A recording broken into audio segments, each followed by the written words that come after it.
Bonjour, il y a quelque temps, vous avez peut-être vu Mike lorsque nous l'avons envoyé chercher ma Subaru, celle de Scandi Flick, que j'avais dans notre grange et qui a été glorieusement restaurée, ce qui m'enthousiasme beaucoup. Mais à l'époque, il m'a dit quelque chose du genre « Je ne peux pas te la montrer, il y a une autre voiture ici ». L'autre voiture est définitivement top secret, je ne peux pas vous la montrer maintenant.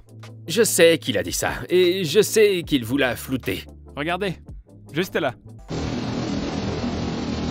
Mais je peux maintenant vous montrer cette voiture.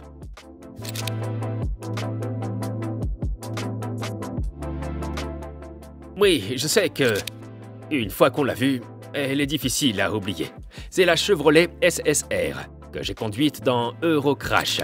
Je ne sais pas pourquoi je vous l'explique, si vous avez vu la série, vous vous en souviendrez. Si vous ne l'avez pas vue, eh bien, régalez-vous. Il s'agit du pick-up sportif biplace à toit rigide et décapotable dont Chevrolet a décidé que tout le monde avait besoin. Et tout le monde a répondu « Non, non, pas vraiment. On n'en a pas besoin, il n'a existé que pendant quelques années. » Je vais vous en parler très rapidement, au cas où vous ne l'auriez pas vu. Je voudrais vous parler ensuite de ce que nous lui avons fait subir, car il est arrivé tel quel de l'un de nos voyages. Et il porte des cicatrices, donc... Nous disposons d'un V8 6 litres d'une puissance d'environ 390 chevaux, ce qui permet au véhicule de franchir le cap des 100 km/h en 5,29 secondes. Chevrolet dira que c'est 5 secondes, mais c'est en réalité 5 secondes 2, ou un peu plus. Oh, regardez. Pour une raison inconnue, le badge Chevrolet est maintenu par une vis. Ce n'est pas comme ça que le pick-up a quitté l'usine. C'est parce que... Oh, et... Ces moteurs des V8 de 6 litres étaient connus pour leur capacité à surchauffer. Ce qui a été le cas de celui-ci, le dernier jour. Ce n'était pas beau à voir. Oh! C'est bien fermé. Je vais vous expliquer pourquoi je l'ai gardé et quelles sont mes intentions à son égard. Mais avant cela, j'aimerais vous montrer quelques-unes des petites touches individuelles qui lui ont été apportées par son expérience entre nos mains dans le Grand Tour. Vous remarquerez des bosses un peu partout. Si vous n'avez pas vu l'émission, vous devriez, car c'est ici que les archers hongrois m'ont tiré des flèches à cheval et elle en est couverte. Il y en a partout. Ça s'est plutôt mal passé. Il y avait des cibles qu'ils étaient censés atteindre, mais ils les ont manifestement manquées ici et là. Il y a aussi cette partie en dessous. Quelqu'un a soudainement inventé les haut-parleurs au sol. Cela n'existe pas. James May les a installés, ainsi qu'un tas d'autres effets sonores divers et irritants, dans le but de me rendre la vie plus difficile. Ce qu'il a réussi à faire. Revenons un peu en arrière. Cela vaut la peine de jeter un coup d'œil, juste pour vous montrer l'inutilité des caractéristiques générales de ce véhicule. Pour cela, je dois ouvrir ceci. Le plateau du pick-up. C'est un véhicule pratique, un pick-up. J'en ai un. Je mets mes affaires à l'arrière, et ensuite je les sors. Chevrolet a décidé de mettre en place un système de fermeture avec une commande électrique. Je dois donc allumer la voiture pour pouvoir ouvrir, et regardez. En fait,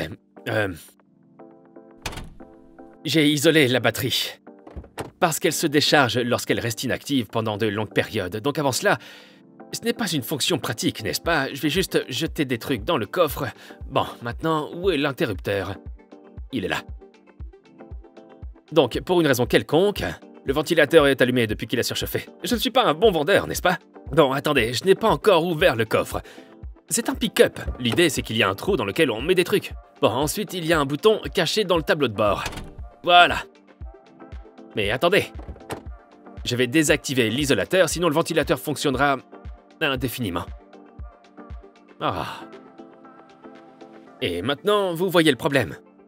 Donc, c'est un pick-up. Pour transporter des choses, c'est un véhicule robuste et pratique. Eh bien, petit a, il y a le problème de l'ouverture. Petit b, tout ce qui est plus grand que... ça ne rentrera pas. Je veux dire, littéralement, ça ne rentre pas. Ensuite, vous pouvez ouvrir cette partie, et vous pouvez voir comment le plateau de chargement a été sévèrement compromis par ce toit. N'oubliez pas qu'il s'agit d'un pick-up décapotable. Lorsque le toit se replie, il rentre à l'intérieur.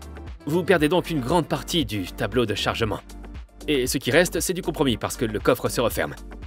Il est donc difficile d'arriver à une autre conclusion que celle à laquelle les acheteurs de voitures du monde entier ont abouti à l'époque. À savoir, c'est de la merde, qui en aurait besoin?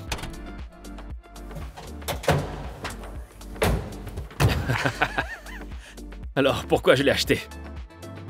Eh bien, je l'ai parce que... je ne veux pas collectionner toutes les voitures des voyages que nous faisons. Parce que, parfois... elles sont abîmées ou on n'en veut pas forcément dans sa vie au-delà de cette aventure particulière. Mais là... je fais partie des très rares personnes qui les ont toujours aimées. Il a un certain sens de l'humour, c'est pour ça que je l'ai emmené en voyage. L'idée était de faire un road trip avec une voiture que personne n'aurait choisie à cette fin.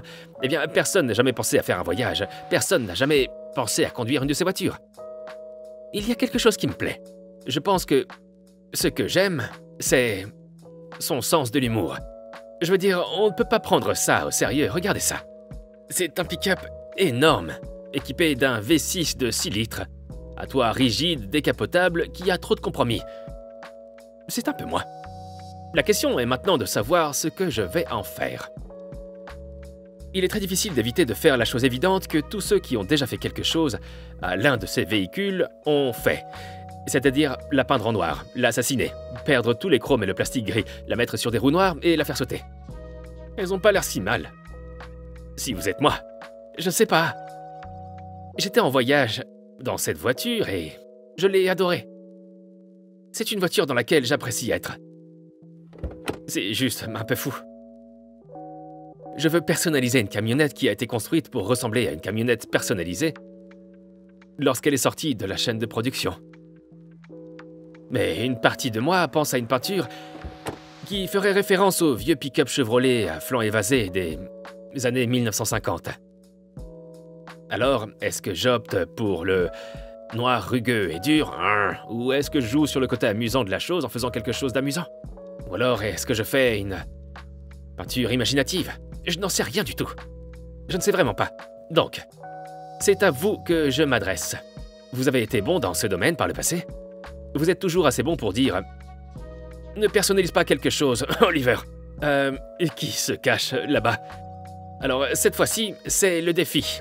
Peut-être que nous pouvons trouver quelque chose ensemble. Un moyen de lui donner un second souffle. Je n'en sais rien. Je ne sais pas. Mais j'aimerais penser que nous pourrions faire quelque chose qui la rendrait spéciale et unique, qui reflèterait son côté amusant et assez flamboyant, et qui la rendrait un peu... Ne vous emballez pas trop non plus. Je dois la conduire de temps en temps. C'est à vous de jouer. Que feriez-vous avec l'une de ces voitures? Que pouvons-nous faire pour en faire quelque chose que nous serions heureux de voir? Peut-être que je l'amènerai un jour à une exposition et que vous pourrez la voir. Mais d'abord, nous devons décider quoi faire. Voici mon défi. Dites-moi ce que vous en pensez, commentez et tout le reste.